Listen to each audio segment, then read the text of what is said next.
Today at the State House, Rhode Island House lawmakers set to vote on a controversial bill that would put abortion rights into state law. Eyewitness News reporter Alexandra Leslie breaking down the cases for and against this, giving us a look ahead live in Providence. Good afternoon. Well, this week, the attention on abortion rights in Rhode Island has meant long nights at the State House for not only lawmakers, but for those passionate about the issue, both pro-choice and pro-life.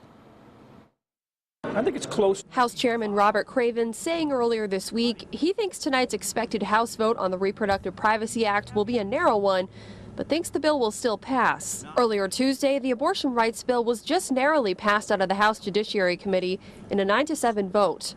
Chairman Craven says the bill is necessary to protect abortion rights. This is an insurance policy in the event that the Supreme Court overturns Roe versus Wade. The bill states a woman has a right to obtain an abortion under state law until the fetus is viable or, quote, when necessary to preserve the health or life of the individual. Part of that language has some lawmakers concerned. Problem I have with the current bill in its current form is the word health. While we don't know how all will be voting, we do know the bill won't be earning support from the chamber's top member, House Speaker Nicholas Mattiello. In a statement yesterday, Mattiello said in part, quote, although I'm pro-life and intend to vote against the bill, I appreciate this is a sensitive issue that people on both sides care very deeply about.